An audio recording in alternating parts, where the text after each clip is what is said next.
On puisse Qui dit Amen? Jean le chapitre 12, à partir du verset 20, la Bible dit que quelques Grecs du nombre de ceux qui étaient montés pour adorer pendant la fête.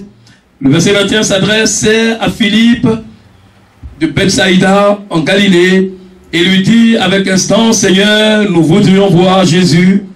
Philippe alla le dire à André, puis André et Philippe le dirent à Jésus. Le verset 23 nous annonce: Jésus leur dit, l'heure est maintenant venue où le Fils de l'homme doit être glorifié. En vérité, je vous le dis, si le grain de blé qui est tombé en terre ne meurt, il reste seul. Mais s'il meurt, il porte beaucoup de fruits. Il dit Amen. Amen. Celui qui aime sa vie la perdra, et celui qui aime sa vie dans ce monde la conservera pour la vie éternelle. Le verset 26, si quelqu'un me sert, qu'il me suive. Et là où je suis, là aussi sera mon serviteur. Si quelqu'un me sert, le Père l'honorera. Maintenant, mon âme est troublée, et que dirais-je? Père, délivre-moi de cette heure. Mais c'est pour cela que je suis venu jusqu'à cette heure. Pour terminer, le verset 28, Père, glorifie ton nom, et le voix vint du ciel. Je l'ai glorifié, et je le glorifierai encore. Qui dit Amen? Amen. Qui me donne un Amen de pièce à la tête, que je parle bien de la part de Dieu. Alléluia. Le thème, comment recevoir la fécondité spirituelle. Amen. La Bible dit qu'il y avait un nombre de personnes qu'on appelle les Grecs, ce sont les croyants.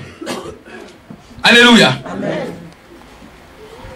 La Bible dit qu'ils s'appellent, ce sont des Grecs et ce sont des personnes, des Israélites, qui ont perdu l'habitude de parler l'hébreu.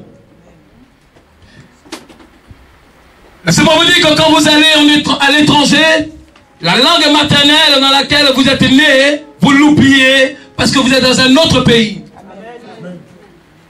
Et vous vous accommodez au langage du pays dans lequel vous vivez. Si vous êtes en France, vos enfants parleront que le français.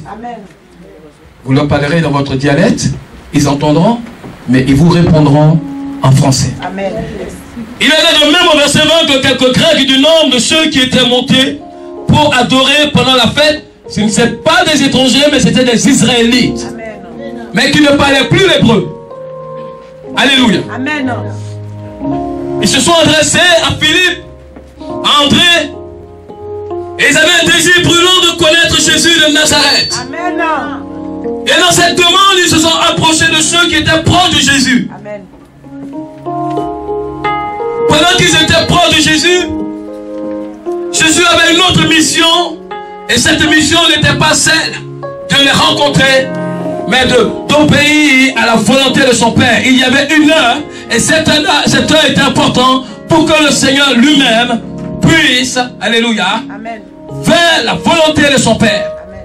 Et la Bible dit que les Grecs avaient une volonté de rencontrer eux aussi le Seigneur Jésus. Amen. Ce soir, tu as peut-être la volonté de rencontrer des hommes.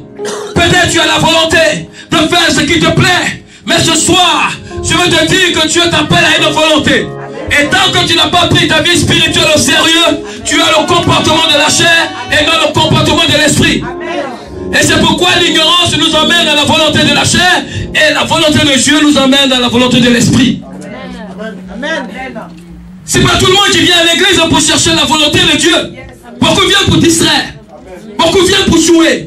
Beaucoup viennent pour chercher la face de Dieu. Beaucoup viennent pour remercier Dieu. Beaucoup viennent pour servir Dieu. Alléluia.